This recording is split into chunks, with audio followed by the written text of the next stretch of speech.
आज हम एक्सप्लेन करेंगे मून नाइट सीरीज का एपिसोड 5। अगर आपने इसके पिछले एपिसोड नहीं देखे हैं तो मैं आई बटन या एंड स्क्रीन पर मेंशन कर दूंगा, आप वहां जाकर देख सकते हैं। तो फटाफट से वीडियो को लाइक और चैनल को भी सब्सक्राइब कर लीजिए क्योंकि ये एपिसोड काफी अमेजिंग होने वाला है। तो चलिए ज्यादा टाइम ना वेस्ट करते हुए वीडियो को स्टार्ट करते हैं। स्टार्टिंग में हम देखते हैं कि मार्क उस हिप्पो से डरकर वापस से डॉक्टर हैरो के पास आ गया था, जहाँ डॉक्टर हैरो मार्क को बताते हैं कि तुम्हारा दिमाग असलियत और ख्याली दुनिया के बीच पिस रहा है। तुम्हारा दिमाग एक पेंडुलम की तरह है जो कि सच्चाई और झूठ के बीच फर्क नहीं कर पा रहा। पर मार्क उसकी बातों पर यकीन नहीं करता। तभी हैरो के गार्ड्स वहां पर आते हैं और उसे इंजेक्शन देकर सुला देते हैं, जहां मार्क की आंख दोबारा से स्टीवन और इस हिप्पो के सामने खुलती है, जहां वो हिप्पो मार्क और स्टीवन को बताती है कि तुम दोनों मर चुके हो। ये सुनकर उन दोनों को काफी झटका लगता है। असल में वो हिप्पो भी एक इजिप्शियन देवी होती है जिसका नाम टावेरेट होता है, जो कि बच्चों की देवी होती है, जो कि उन दोनों की रूह को इजिप्शियन मृत्यु लोक डुआर्ट में मुक्ति का रास्ता दिखाने के लिए आई हुई होती है। और वो उन्हें ये भी बताती है कि इंसानी दिमाग डुआर्ट को नहीं देख सकता, इसलिए इंसानी रूह डुआर्ट को वैसा ही बनाती है जैसे कि इंसानी दिमाग में उनकी यादें होती है। लेकिन स्टीवन को ये समझ में नहीं आ रहा था कि उनका डुआर्ट एक मेंटल असाइलम जैसा क्यों है। तब मार्क उसे बताता है कि क्योंकि हम लोग पागल हो चुके हैं। ये मेंटल असाइलम और ये सब कुछ जो भी है ये हमारे दिमाग की ये एक उपज है। अगर मैं इस दरवाजे को खोलूंगा तो इसके पार तुम्हें काफी सारे मेंटल पेशेंट मिलेंगे। और मार्क जैसे ही उस दरवाजे को खोलता है तो बाहर वो देखता है तो उसकी आंखें ही खुली की खुली ही रह जाती है, जहाँ एक नाव रेत पर तैर रही होती है। और वो दोनों ये देखकर काफी शॉक हो जाते हैं। तब मार्क को भी यकीन हो जाता है कि वो पागल नहीं है और वो रेत पर तैरते नाव आरो की तरफ जा रही होती है, यानी कि सुकून की मैदान की तरफ। तब टावरेट उन्हें कहती है कि अगर तुम्हारे दिल में कोई बोझ नहीं होगा तो तुम सुकून के मैदान में आराम से रहोगे। तब टावरेट उन दोनों के दिलों को निकालकर एक तराजू पर रखती है, जहां उनका दिल सच के पंख जितना हल्का हुआ तो उन्हें सुकून के मैदान यानी कि स्वर्ग में जाने दिया जाएगा, और अगर उनका दिल सच के पंख से भारी हुआ तो उनको उस रेगिस्तान में फेंक दिया जाएगा और मौत के बाशिंदे उन्हें उस रेगिस्तान में हमेशा के लिए जमा देंगे। तब मार्क स्टीवन से कहता है कि मैं इस रेत के मैदान में नहीं जमूंगा और जरूरत पड़ी तो हम इस हिप्पो को ही मार देंगे। तब टावरेट मार्क और स्टीवन से कहती है कि तुम्हारा दिल तराजू पर बराबर से नहीं हो रहा, तुम्हारे दिल में कलिश है, यानी कि क्योंकि उन दोनों के दिलों में ही कुछ अधूरापन सा होता है। अगर उनकी दिल तराजू पर एक बराबर नहीं हुए तो उनकी रूह डुआर्ट में जम जाएगी। तब स्टीवन टावरेट से इस बात का कोई सॉल्यूशन मांगता है। तब टावरेट उसे बताती है कि इस नाव में जिंदगी भर की यादें बसती है और जाओ, जो कुछ भी तुम छुपा रहे हो उस सच का सामना करो। अगर तुमने सुकून के मैदान पहुंचने से पहले दोनों पलड़ों को एक बराबर नहीं किया तो तुम्हारी रूह फना हो जाएगी। अब मार्क और स्टीवन जब दोबारा से अपने डुआर्ट में वापस जाते हैं तो वहाँ पर उन्हें अपनी सारी यादें दिखाई देती है। तभी स्टीवन को किसी बच्चे की चिल्लाने की आवाज आती है। जब वो उस कमरे में जाता है तो उस कमरे में काफी सारे लाशें होती है। ये वही लाशें होती है जिनको मार्क ने खोंशू के कहने पर मारा था। तभी उस लाशों से भरे कमरे में एक बच्चा आता है और स्टीवन जब उस बच्चे के पास जा रहा होता है तो मार्क काफी ज्यादा घबरा जाता है और उसे रोकने की कोशिश करता है, पर मार्क स्टीवन को रोक नहीं पाता और स्टीवन उस बच्चे के पीछे जाकर उस कमरे में जाता है और उस कमरे को लॉक कर देता है, जिसकी वजह से मार्क अंदर नहीं आ पाता। तब स्टीवन वहाँ पर अपनी फैमिली को और अपनी मॉम को भी देखता है, जहाँ पर जिस बच्चे के पीछे वो आया था वो दरअसल उसी का भाई रोरो होता है, यानी कि मार्क का भाई रोरो। और स्टीवन ये देखकर हैरान हो जाता है कि उसका एक भाई भी है। तब किट मार्क और उसका छोटा भाई रोरो वहाँ से खेलने के लिए चले जाते हैं। तब स्टीवन भी उनका पीछा करता है। तभी वहाँ पर बारिश शुरू हो जाती है और किट मार्क और उसका छोटा भाई रोरो एक गुफा में चले जाते हैं खेलने के लिए, जहाँ स्टीवन भी उनके पीछे जाता है और बारिश की वजह से उस गुफा में पानी भर रहा होता है, जहाँ स्टीवन उन बच्चों को आवाज दे रहा होता है बाहर आने के लिए, पर वो बच्चे उसकी आवाज नहीं सुन पाते और उस गुफा में काफी ज्यादा पानी भर चुका था। तब मार्क भी स्टीवन के पास आ जाता है, जहाँ पर मार्क के छोटे भाई रोरो का फ्यूनरल था, क्योंकि मार्क के छोटे भाई रोरो की उस गुफा में पानी भर जाने की वजह से डेथ हो गई थी। और मार्क की जो मॉम होती है वो हमेशा ही मार्क को रोरो की मौत का जिम्मेदार मानती है और कभी भी उसके बर्थडे पर भी उसके साथ नहीं आती और हमेशा ही मार्क को उसके भाई का जिम्मेदार ठहराती है। तब मार्क जब अपने रूम पे जाता है तो स्टीवन भी उसके पीछे जाता है। तभी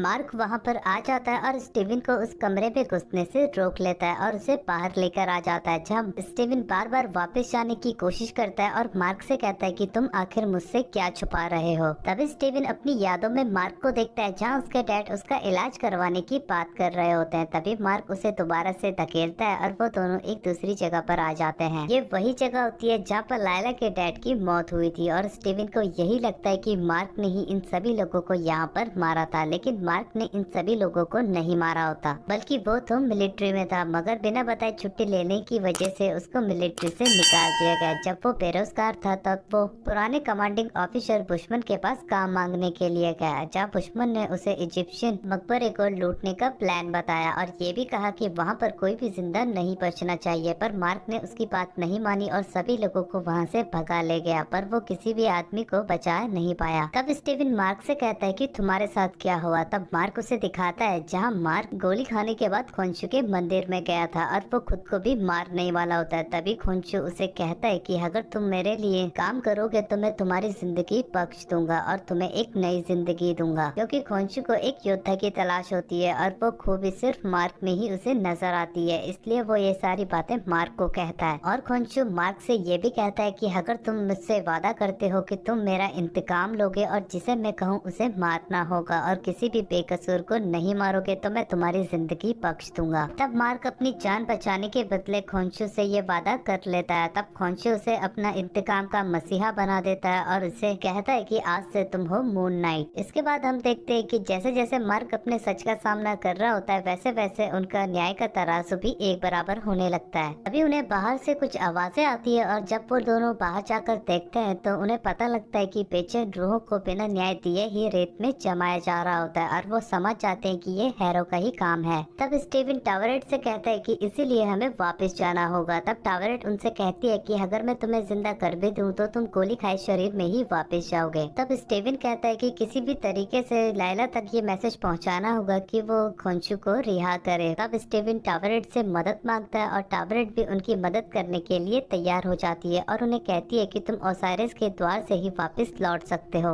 वो उन्हें अंदर जाकर दिल की बेचैनी को दूर करके संतुलन बनाने के लिए कहती है। तब मार्क स्टीवन को वहाँ पर रोक लेता है और कहता है कि उन पुराने कड़वे सच को मत खुरेदो, हम यहाँ पर उसके बारे में बात करते हैं। तब स्टीवन मार्क से कहता है कि अगर हम जिंदा नहीं हुए तो हैरो जीत जाएगा और वो सभी लोगों को मार देगा और लायला को अगर कुछ हुआ तो इसके जिम्मेदार तुम होगे। तब मार्क खुद को ही मारने लगता है और कहता है कि मैं ऐसा नहीं चाहूंगा और तभी वो हैरो के सामने आ जाता है और उसे कहता है कि तुमने मुझे इंजेक्शन लगाया, जहाँ हैरो कहता है कि ऐसा कोई भी इंजेक्शन हमने तुम्हें नहीं लगाया। तब हैरो मार्क से कहता है कि शायद तुमने ही स्टीवन को बनाया है, वो इसलिए क्योंकि जो कुछ भी तुमने किया है इसकी वजह से तुम अपना मुंह छुपा सको, या फिर स्टीवन ने तुम्हें बनाया है वो इसलिए क्योंकि माँ की ज्यादती का गुस्सा तुम दुनिया पर निकाल सको। शायद तुम्हें स्टीवन को सारी सच्चाई बता देनी चाहिए। तब मार्क अपने घर में होता है जहाँ पर स्टीवन भी होता है। तब मार्क स्टीवन को सारी सच्चाई दिखा देता है जो कि वो उससे छुपा रहा था और स्टीवन को पता लगता है कि उसकी मॉम उसे काफी ज्यादा मारा करती थी और उसको भी मार्क के दिमाग ने ही बनाया है, यानी कि स्टीवन ग्रांड मार्क के दिमाग की सिर्फ एक कल्पना थी। इस बात से स्टीवन को काफी ज्यादा दुख होता है क्योंकि वो हमेशा से यही सोचता था कि वो असली है और स्टीवन जब भी अपनी मॉम से बातें करता था वो भी उसकी सिर्फ एक कल्पना थी। असलियत में उसकी मॉम की कई सालों पहले डेथ हो गई थी। स्टीवन को जब ये सच्चाई पता लगती है तो उसे काफी दुख होता है और इस बार मार्क की जगह वो हैरो के सामने आ जाता है, जहाँ उसे यकीन ही नहीं होता कि हैरो एक डॉक्टर है। तब हैरो स्टीवन को बताता है कि उसकी माँ के गुजरने के बाद वो खुद उसके पास आया था इलाज के लिए। तब स्टीवन हैरो पर ही भड़क जाता है कि ऐसा मत कहो। तब हैरो उसकी मॉम को कॉल करता है और उस फेक कॉल की वजह से ही स्टीवन को पता लगता है कि उसकी माँ सच में गुजर चुकी है। तब वो फिर से यादों में चला जाता है जहाँ पर उसे मार्क दिखता है। ये वही वक्त होता है जब मार्क के डैड ने मार्क को उसकी मॉम के फ्यूनरल पे बुलाया था, पर मार्क अंदर नहीं जाता क्योंकि वो अपनी मॉम से काफी ज्यादा गुस्सा होता है, पर उसे काफी दुख भी होता है अपनी मॉम के गुजरने का। और तभी उसके अंदर से स्टीवन बाहर आता है जो कि अपनी मॉम को कॉल करते हुए वहाँ से चला जाता है। तभी वहाँ पर मार्क भी आता है और इसी दिन के बाद से उन दोनों की जिंदगियाँ एक होने लगी, जहाँ मार्क भी अपने भाई रोरो की मौत का जिम्मेदार खुद को ही मानता है। तब स्टीवन उसे समझाता है कि इस पे तुम्हारी कोई गलती नहीं है, तुम भी उस वक्त एक बच्चे ही थे। तभी उनकी शिप ओसाइरिस के द्वार तक पहुंच चुकी थी, यानी कि वो द्वार जिससे कि इंसानों की दुनिया में जाया जा सकता है। तभी जब वो दोनों वापस शिप में जाते हैं तो टावरेट उन्हें बताती है कि इससे पहले की तराजू तोल था उससे पहले ही हमारा सफर खत्म हो चुका है, अब डॉट के बाशिंदे तुम्हें लेने के लिए आएंगे, अब कुछ भी नहीं किया जा सकता। और टावरेट वहाँ से चली जाती है और तभी हम देखते हैं कि डॉट के बाशिंदे मार्क को लेने के लिए आ जाते हैं और वो मार्क पर हमला जा करके उसे वहाँ से नीचे धकेल रहे होते हैं। तब स्टीवन मार्क की मदद करने के लिए उन्हीं में से एक का बैट उठाकर उनको मारने लग जाता है और वहाँ पर मौजूद सबको मार भी देता है। तभी एक बाशिंदा मार्क को वहाँ से नीचे खींचने की कोशिश करता है। तब स्टीवन जब मार्क की मदद करने के लिए जाता है तो वो बाशिंदा स्टीवन को ही वहाँ से नीचे खींच लेता है और रेत पर गिरने की वजह से स्टीवन वहीं पर जम जाता है और मार्क चाहकर भी स्टीवन को नहीं बचा पाता। तभी वो तराजू बराबर हो जाता है और मार्क सुकून के मैदान में पहुंच जाता है, यानी कि स्वर्ग में। और इसी के साथ ये एपिसोड यहाँ पर एंड होता है। आई होप कि ये एक्सप्लेनेशन आपको पसंद आई होगी। अगर पसंद आया तो मुझे कमेंट करके जरूर बताएं और वीडियो को लाइक शेयर और चैनल को भी सब्सक्राइब कर लेना इसके बाकी के एपिसोड देखने के लिए। मैं आपसे फिर मिलता हूँ नई वीडियो में नए एपिसोड के साथ।